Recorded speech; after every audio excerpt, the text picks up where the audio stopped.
அப்ப இந்த பிரதேசத்தை முன்னேற்ற வேண்டிய பொறுப்பு நமக்கு இருக்கு, அரசியல் அரசு அதிகாரிகளுக்கு இருக்கு. அதுல முக்கியமான விடயம் தான் சுகாதாரம் கல்வி.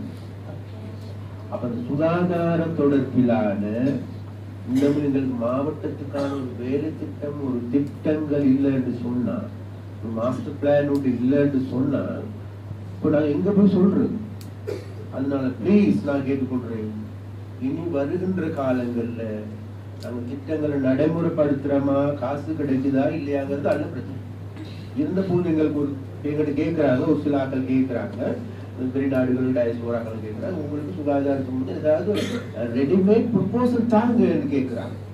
அப்போ ஒன்றும் கொடுக்கறதுக்கு இல்லைன்னு. அப்ப அதனால அப்படியாப்பட்ட ரெடிமேட் ப்ரொபோசல் எங்களுக்கு தாங்க, இதனால வரைக்கும் இருந்ததுங்களை விடுங்க, இனி செய்யுங்கன்னு நம்ம கேட்டுக்கொண்டு கொண்டு, அது இன்னொரு விஷயத்தை நான் சொல்றேன், இது நாள் வரைக்கும் இல்லாத அளவுக்கு இந்த முறை வரவு செலவு திட்டத்துல இது நாள் வரைக்கும் இல்லாத அளவுக்கு கூடுதலான நிதி ஒதுக்கீடு சுகாதார திட்டங்களுக்கு வரும். அதனால கூடுதலாக வேலை செய்ய முடியும். நாங்கள் கூடுதலாக இது நாள் வரைக்கும் இல்லாத அளவுக்கு கல்விக்கு நிதி ஒதுக்கீடு செய்யறோம், இது நாள் வரைக்கும் இல்லாத கூடுதலான சுகாதாரத்துக்கு கல்வி ஒதுக்கீடு செய்யறோம். சொல்லக்கூடாது எங்களுக்கு காசு இல்லை, அது இல்லை, இது இல்லைன்னு சொல்லாதீங்க. பிளான் ஒன்று தயாரித்து கொள்வோம்.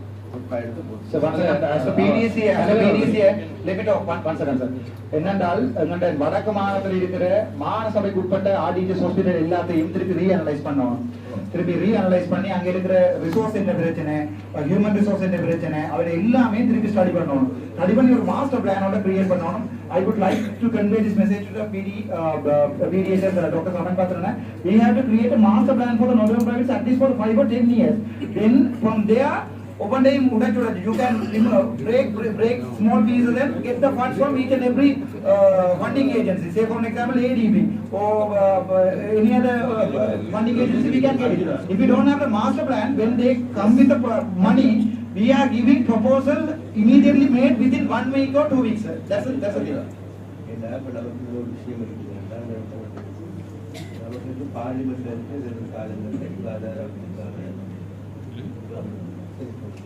We can talk about, we can make a decision, we can make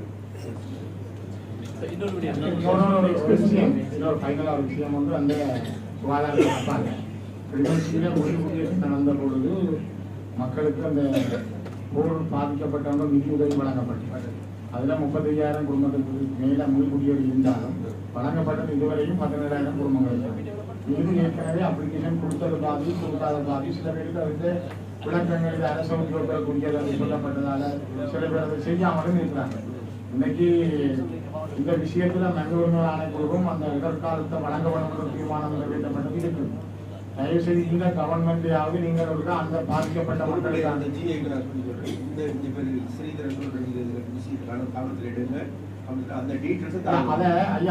அதுக்கு வந்து நீங்க அந்த பொருளாதார அபிவிருத்தி உத்தியோகத்தர் கிராம அலுவலர் ஊடாக முதல்வர் விழிப்புணர்வு உருவாம். மக்களுக்கு மரியாதை பட்டியல் எடுத்து அவர்களுக்கு அந்த காசு கிடைக்கிறதுக்கான ஒரு இமீடியட்லி அவசரமான ஒரு திட்டத்தை உருவாக்கும்.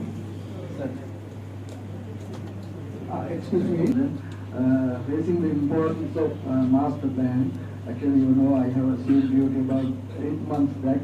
So I worked in the Western Province, and almost all the hospitals in the Western Province were having master plan.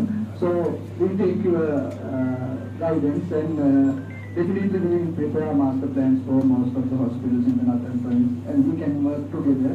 And you are very good. If you take Kandy, we have master plan for Peradini, we have master plan for next 13 years. Because we have a 13-story building which we have planned to park helicopter. That's how they think. But what we think is we have to paint the door, we have to paint the bathroom. That's how we think the proposal. So we have to change this. Thank you. அடுத்த கடைசியாக ஒரு வார்த்தை, பாராளுமன்ற இந்த இடத்தில்